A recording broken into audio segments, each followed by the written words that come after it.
ilmektiki i.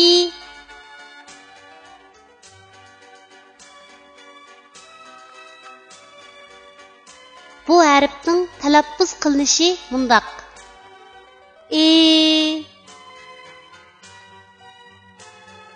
Endi bu harfni o'z ichiga olgan misollarni ko'rib o'tamiz. İ'ning beshidan ulinadigan shakli. Misol, ishik. İ'ning beshidan ulinadigan shakli. Misol, idish. İ'ning bosh va oyog'idan ulinadigan shakli. Misol, gilas. İ'ning bosh va oyog'idan ulinadigan shakli. Misol, she'r. İ'ning oyog'idan ulinadigan shakli. Misol, tikchi. İ'ning ayrim shakli. Misol, yozdi. İ'ning oyog'idan ulinadigan shakli.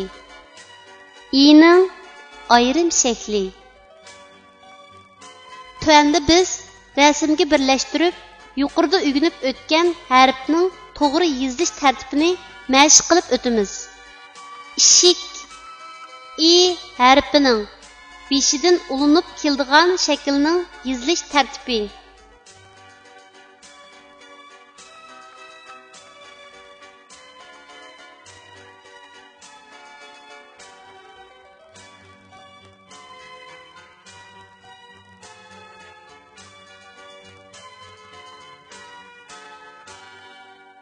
İdish i harfining beshidan ulinib keladigan shaklning yozilish tartibi.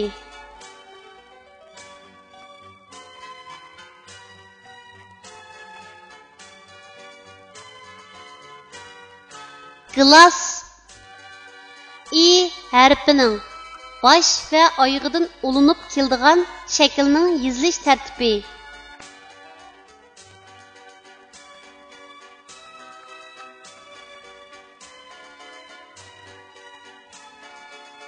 She'r i harfining bosh va oyog'idan ulinib keladigan shaklning yozilish tartibi.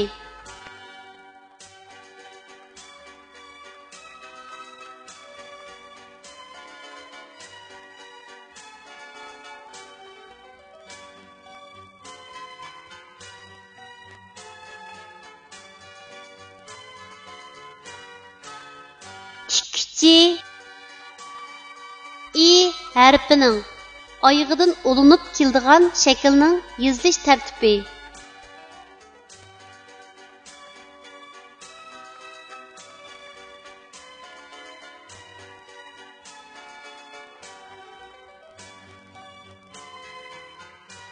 Yozdi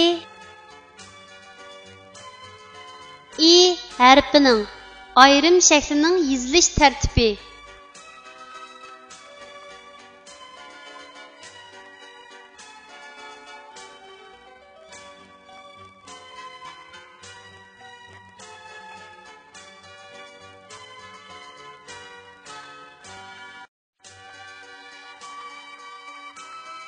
I harfining oyog'idan ulinib keladigan shaklning yozilish tartibi.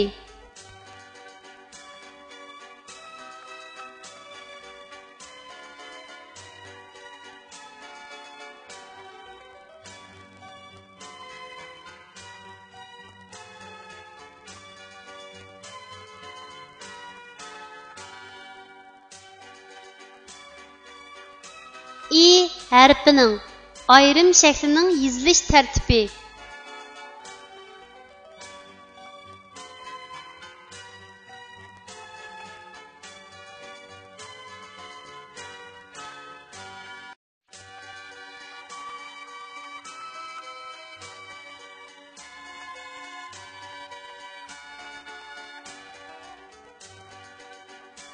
Kichik do'stlar, tuvandagi so'zlarni menga aytib o'qinglar. Is, i, shi, ishi, a, ti, si, atsi, it, at, ni, atni, a, ni, si, anısı, iş, ya, sın, yasın, ni, si, inisi.